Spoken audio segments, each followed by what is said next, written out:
Are you looking for a juicy audiobook that feels like honey is being poured into your ears? Look, I'm not here to judge. Whatever you're into, but look, here are some good audiobooks that I think you will enjoy. The honey thing, you do in your own time.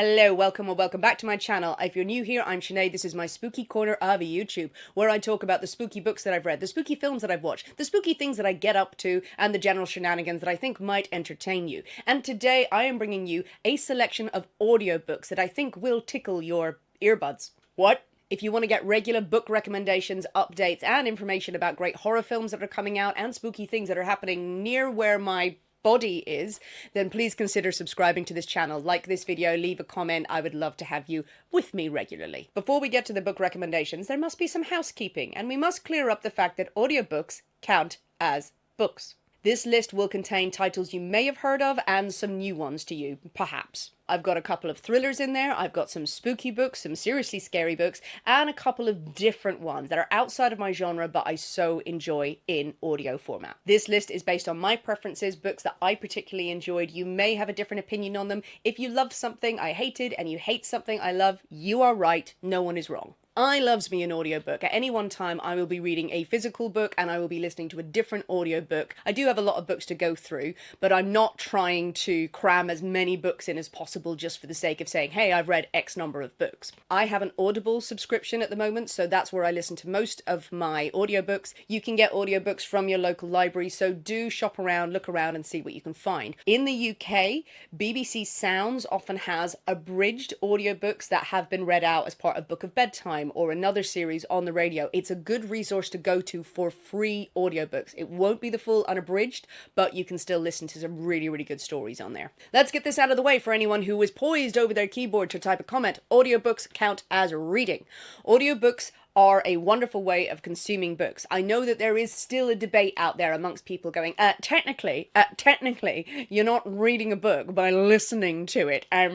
Let's not get into the semantics of it. I know technically listening is not the same as reading. We all know that. No one is arguing that point. But I absolutely don't agree with the sentiment that audiobooks do not count towards your reading goals. To anyone determined to die on that hill, that audiobooks will never be the same as physical copy and you cannot appreciate it in the same way, I must say that is an ableist argument. The simple fact is there are some people who are unable to read a physical copy of a book. It could be that they have a physical disability that prevents them from being able to read on the page. They could have another hidden disability that prevents them from being able to absorb the words on the page in the traditional way. To infer that someone would not be able to appreciate the nuance of language, the nuance of story, the beauty of structure from a book by listening to it in comparison to reading is an ableist argument in my opinion. It is an indirect inference that people who cannot read a physical copy are some way inferior to those who can. I feel strongly about that, and I also appreciate that people have left comments sometimes on other videos that I've seen, maybe not thinking that fully through, and they don't intend to be offensive, but it doesn't matter, you still are. Taking the ableist argument, which is the biggest and most important and really the dominating argument of all of this, away from the idea, okay, well, if you are able to read physical copies of books, but you choose to listen to audiobooks, you're not getting the same nuance. I also argue against that strongly. There are audiobooks that I've listened to, and I have been able to appreciate them on a far deeper level by listening to the audiobook. Listening to the words and the play of language can sometimes give me pause and give me appreciation for the beauty of the way it has been constructed in a good book. I'll also say that listening to audiobooks really exposes the faults with a bad book as well. When you listen to an audiobook that's badly written, oh, it's like a beacon going off in your ears. You can hear the clumsy use of language, the clumsy phrasing, the repetitiveness is so obvious in audiobooks, and that makes it sound like, oh God, why would I want to listen to an audiobook if I have a bad experience of it?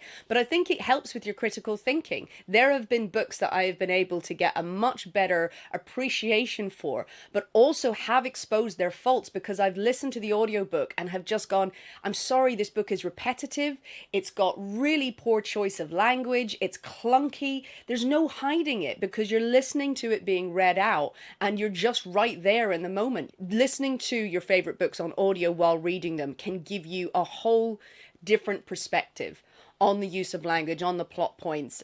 Some of my favorite books that I have read this year, I have got the physical copy and listened to the audio, and it's made me love them even more. You can skim read a physical book just as easily as you can fast read an audiobook as well. There's also this idea that people are just listening to audiobooks, and I know some people do, at 2.5 speed, 3 speed to hit their reading goals, to say that they've listened to it, they've got the gist of it, yeah, that's fine, okay, I'll give it a rating. There's a valid argument there, it's an argument, it's a debate, that yeah, if you are only listening to audiobooks to simply speed through them, to hit a reading goal, to hit a number, to go, yeah, I've read it, there we go, ticked it off. What's the point, really? In the same token, people skim read physical books. You can skim read a physical book. I've certainly done it. I've done it with books that I didn't really vibe with. I'm like, I'm going to get through it. I want to know what happens at the end. I'm going to give a review to that book because I didn't sit with it fully. I probably won't, but there are some where I've just gone, okay, I get the gist of it. If you are still scrabbling to go, no to the audiobooks, I would suggest my channel's not for you. There's no point getting into an argument about it, because let's not remove the joy that people get from life from books by saying, well, no audiobooks for you. Enough about me and my thoughts on audiobooks, let's get to the recommendations. And I will say from the start, this list is not going to contain Project Hail Mary. It's nothing against that book because I've not listened to it yet. You can't even finish the sentence. Could you recommend an audio? Project Hail Mary! Project Hail Mary is the greatest audiobook that ever came. I will listen to Project Hail Mary. If you don't already know, Project Hail Mary is sci-fi, but it is credited as being up there with one of the best audiobook experiences because of the way it's produced. It is a book, but it's the way it's produced, the way it's done, apparently, is high caliber. I don't know whether I'm being purposely contrary at this point of going, no, not going to. Everyone recommends it. Go listen to it. That's all I can say. I've not listened to it yet. I don't know if it's worth it. I will get to it probably before the end of the year, just to shut people up. I'm not going to start with a horror this time. I'm going to start with a couple of thrillers. I understand thrillers can be the most divisive for people because ultimately you've got stories that are a bit more rooted in reality in comparison to horror. They will be heightened. They will be suspend your disbelief kind of realistic situations. And they're obviously all building up to a big reveal in most cases. And if that reveal doesn't land for you, it can end up with you hating the rest of the book. But if you like the twist, then you're like, hey, it was great. I am a horror fan predominantly. I love scary, gothic, bizarre stories, but every now and then I need a good, juicy thriller, and these two, for me, delivered. The first book I am going to recommend is a popular one. It's Listen for the Lie. I personally really enjoyed this book. I enjoyed the format, I enjoyed the setup of it, and it gave me everything I was looking for in terms of a good, juicy thriller. Listen for the Lie is the story of a young woman, Lucy, who is forced to return to her hometown. Oh, that classic thriller trope. She has been away for many years since the murder of her best friend, Savvy. She and Savvy were incredibly close, but one night Savvy met a brutal end, and Lucy was found wandering the neighbourhood covered in Savvy's blood, but with no memory of what happened. While Lucy was never charged or convicted of anything to do with her death, many people feel she knows more than she is letting on, though she maintains she remembers nothing of that night, even though she appears to be haunted by the voice of Savvy beyond the grave. But when a new hit true crime podcast starts covering the story in detail, Lucy is going to have to confront what happened, return to her past, and get involved in the podcast itself, so the mystery might be solved. On audio, you have Lucy's internal monologue and these conversations and these whispers she seems to be getting from Savvy, which are really great insight into her character and giving you hints of what really happened back then with this murder. And then you've also got excerpts from the podcast as well. So you've got this lovely audio format that intersperses with the story. It is a popcorn thriller. It is building up to lots of confrontations and secrets and lies back in the hometown. You're going to get the denouement at the end. Are you going to be happy with the way this all unravels and all then is all wrapped up? It is a standard thriller in that sense, but I thought that the format of that and audio worked really well. I couldn't stop listening to it. I binged it, and it gave me everything that I wanted from a good, juicy, entertaining thriller with a decent structure and format. I think other true crime podcast thriller books could take a leaf out of this book. I will say it right now, there are way too many thrillers out there trying to do true crime podcast formats. I'm sick of it. I'm absolutely sick of it, and I have a true crime podcast. I don't want to hear me on air in a thriller. I like to imagine that I didn't do anything bad. In terms of a good popcorn thriller where, yeah, you're going to have to suspend your disbelief, but you're going to get all that juicy detail, it absolutely worked. And next, None of This Is True by Lisa Jewell. Now, this was a huge book when it came out, and it still seems to top a lot of people's lists for great audio thriller books. The setup is that two women bump into each other in a pub, and they're both celebrating their 45th birthday. One of them, Alex, is a podcaster, and the other is Josie, quite an unassuming woman. And Josie develops an interest in Alex and meets up with her again and insists she would be a really good subject for her true crime podcast. She's got really interesting stories that she wants to tell. Alex reluctantly agrees to this, but then Josie comes on the show and has these bizarre, strange, compelling stories about her life, which is good fodder for the podcast. But the whole situation is feeling a bit uncomfortable to Alex. Really, who is Josie? How well does she know her? She doesn't know her at all. And what can be believed from what she says? We peek behind the scenes into each of the women's lives, and we follow the journey as Josie's interest in Alex becomes increasingly uncomfortable. You will jump between Alex's perspective and Josie's and the information that Alex is sharing on her podcast. With this format, again, it's entertaining to listen to. The different women's perspectives of what's happening, what's being told. You get their version of one person's version of events, and then another version, and then the podcast itself. And it is a decent taut thriller. I really liked the characters in it. I liked the tension that is built up. Yes, you've got this sort of stalker vibe immediately, but it's not exactly a stalker. You think you know where the story is going. You think, okay, this is going to be fairly standard, and it does curve into different directions. This is a less bombastic thriller, I would argue, than Listen for the Lie. It is quite subtle, and there's a lot of nasty tension building all the way through it, but it does have moments of real shock. I was shocked while listening to it and was incredibly entertained. Again, couldn't stop listening to it, and that's my mark of a good audiobook thriller. If I want to churn through it, no matter how crazy the story is going, even if I am going, this is a slightly ludicrous situation, I am going to be like, no, that audiobook worked. It absolutely delivered. While there is obviously a climax to the book, it didn't feel like a thriller that's building to one big climax that you're waiting for, as I describe it, the lumbering truck coming over the hill, getting to this point, and you're like, oh, there it is. This was a little bit more, that it was more complicated, the story that was set up, and I thought it was handled well. I have since listened to other Lisa Jewell books, and none of them quite hit the mark for me in comparison to this one. I don't really remember what happened in those other books. But None of This Is True I found incredibly entertaining. Now let's get into the spooky, scarier side of the audiobooks, because it's me! I adore to be scared while walking down the streets. There's nothing I like more than listening to an audiobook on a lovely sunny day while going for a walk going, Jesus Christ! Number one, bridging the gap between thriller and horror, straight up horror, is the audiobook FantasticLand. This is a very popular audiobook. Many people recommended it on various videos, various chats, and I listened to it, and yes, absolutely, it works. FantasticLand is about a huge theme park, FantasticLand, a wonderful place that people have enjoyed going to, and that is staffed by a lot of young people over the season, as you can imagine, in a huge theme park. But then a hurricane hits the area around FantasticLand, and the park is cut off completely. The book opens with what happened 5 weeks later when the authorities breached FantasticLand and were able to see what happened, and people started sharing photos taken from afar of the park. Photos of heads on spikes, of detritus and human bones and possibly bodies laying across the place. Different factions and camps apparently set up in the park. What on earth happened during those 5 weeks? The setup of the novel is that someone is writing a novel. Someone is writing an account of what happened at FantasticLand, and you get a series of interviews with different people who were at the park. The staff behind the park, the people who were working there. You've also got commentary from people around the park about the hurricane and all of the setup. It's all told in these different first-person perspectives, and all of these people have their own agendas, their own opinions on what happened. You get the full story of what happened the moment the hurricane hit, the mistakes that were made across the board, across the area, for people living in the area.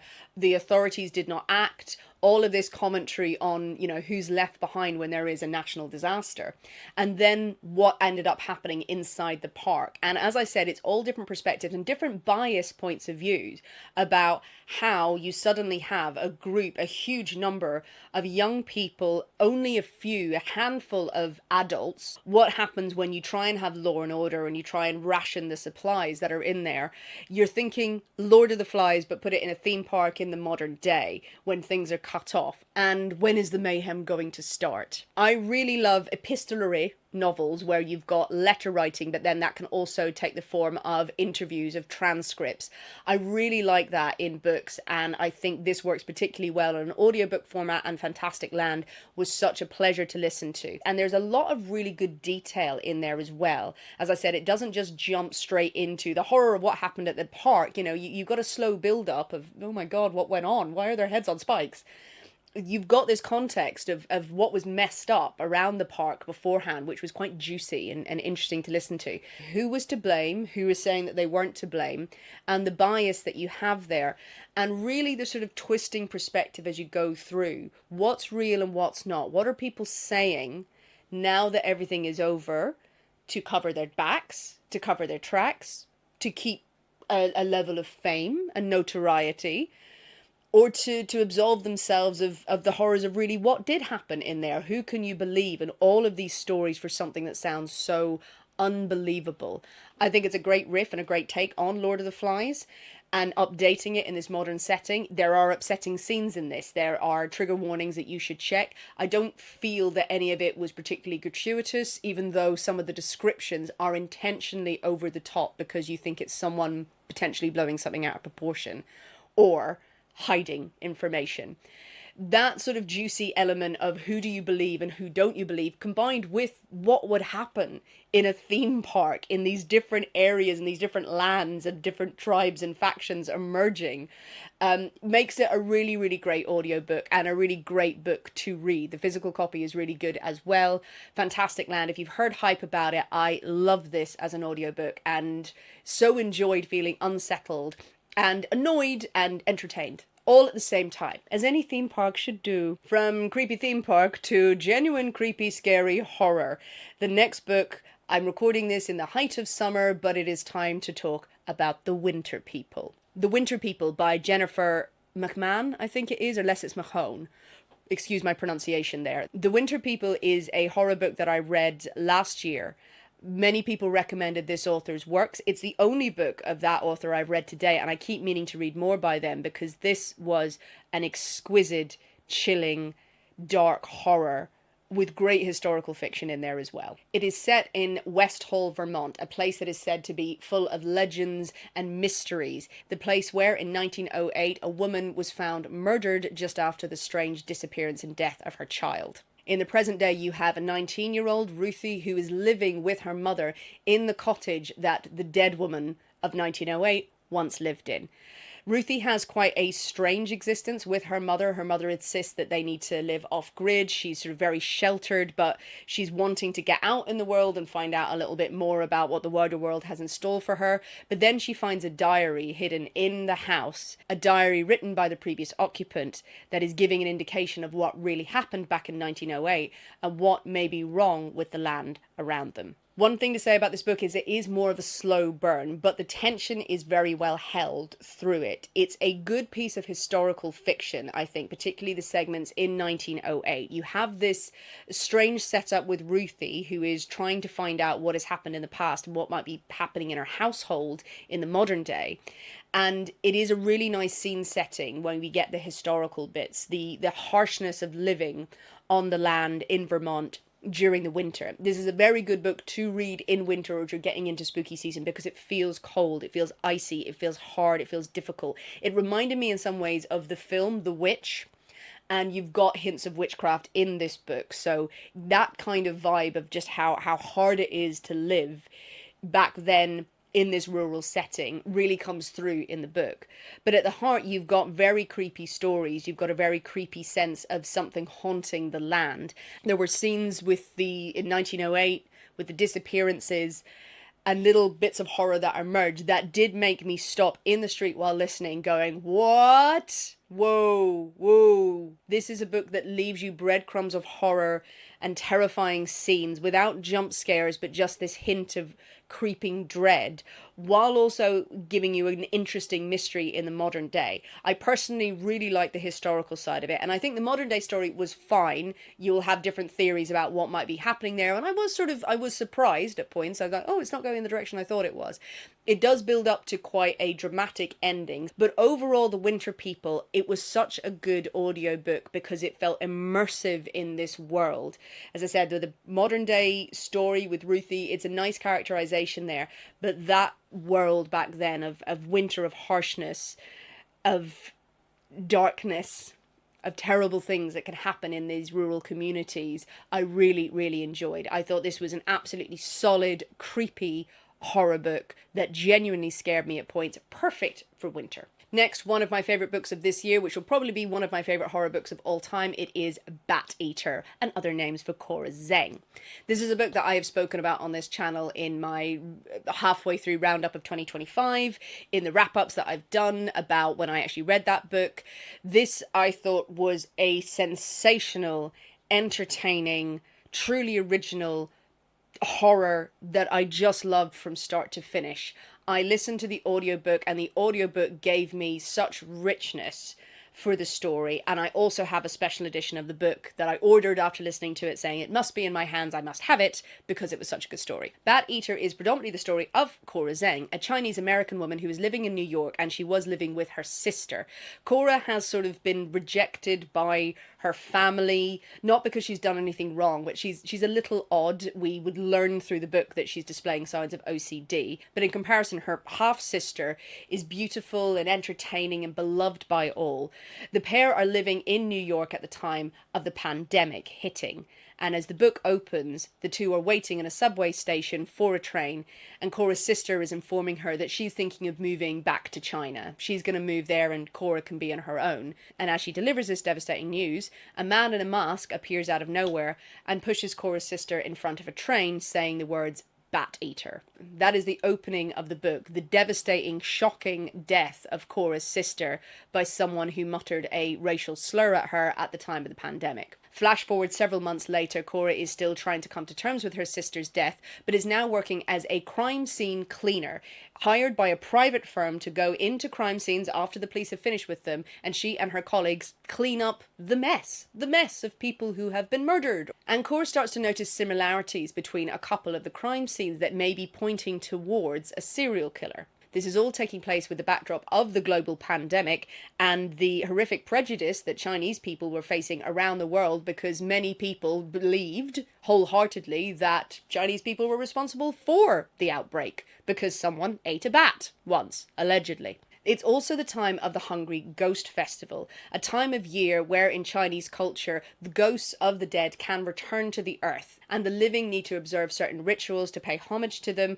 predominantly to feed them and to appease them so they can return to the afterlife. Because if you don't appease the hungry ghosts, they get hungrier and hungrier and angrier and angrier. And it soon emerges that Cora may be being haunted by something or someone. Bat Eater is a multi-layered, brilliantly told story, all from the perspective of Cora. So this is one perspective all the way through. It's not going to jump around with your narrators. It is an interesting story. It's culturally relevant and it's culturally significant. It's not over the top about the pandemic. I know some people feel like they don't want to read books that involve a really heavy references to COVID-19, but it's an important subplot of the book, a kind of a backbone to it, but it doesn't take precedent. You have the Hungry Ghost Festival and the haunting of Cora, and this ghost that haunts her is genuinely frightening. It is brilliantly described in the audiobook. You can picture it utterly in your head of this horrifying figure that is coming and just stalking and following Cora. And you've also got this subplot as well of what is happening at these crime scenes. What has happened to Cora's sister? Are they going to find the assailant who did it? And what else might be happening in New York at this time?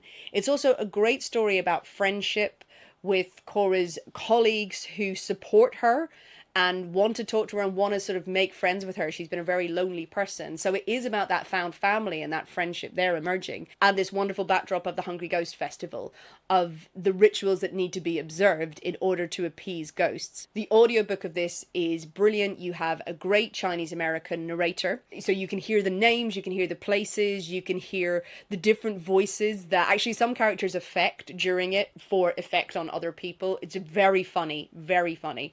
But it's also lyrically a very, very good book. It's thrilling, and it's very evocative, and it's meaningful, and it's heartbreaking, but it's scary as well. And it was such a joy to listen to. Again, I couldn't stop listening to it. I was completely immersed. And there's scenes in it that are scary and so funny. So funny, laugh out loud funny. Bat Eater is a wonderful book. I loved it so much, and the audiobook in particular was so strong and so enjoyable to listen to. This is just giving you a hint of the horror. The shit's scary. This is your friendly reminder to please subscribe to my channel, like this video, leave a comment so I can keep bringing you more spooky suggestions in the future. And you're always welcome to leave a comment suggesting more videos you'd like to see from me in when I do them. I didn't want to say in the future twice. I have its repetition, and I yell about that a lot in books, so bad me. The next audiobook I'm going to recommend is another one that's told in interview format, and these interviews are all with members of a rock band, people associated with this really famous rock band, and it's telling their story and their past, but it's not Daisy Jones and the Six. No, no, no. This is Daisy Jones and the Six with ghosts, i.e. Wylding Hall. This book opens with the information that this acid folk rock band went to Wylding Hall many years ago to record a new album, and their lead singer Julian disappeared without a trace. Now, years later, members of the band and people close to them give their side of the story. You have the different stories of different group members all offering their 2 cents on what really happened, who was really fighting with who, and which side of the story you should believe.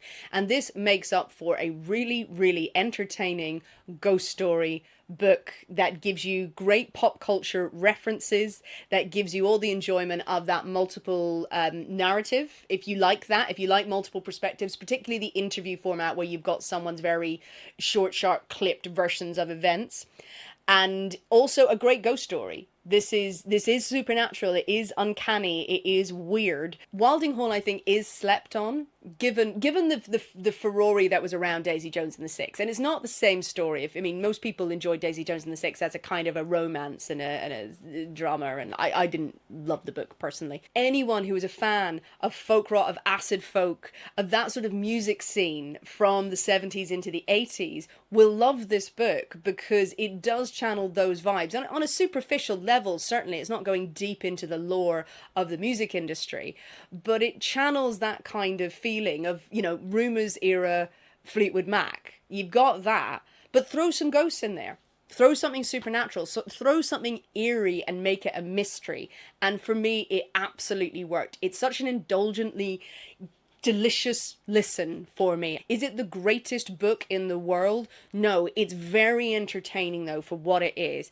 I personally love this book. I'd love to know if anyone else has listened to it, because yeah, I do think it's slept on and not enough people know about it, given that it came before Daisy Jones and the Six, and it took, you know what, yeah, Fleetwood Mac, Rumours, you all love that sort of feel, yeah, well, let's give it a bit of a twist and make it haunted. Those are my main audiobooks I'm going to recommend for now, because I have plenty more in the pocket, and I'm listening to audiobooks all the time, so there will always be future recommendations.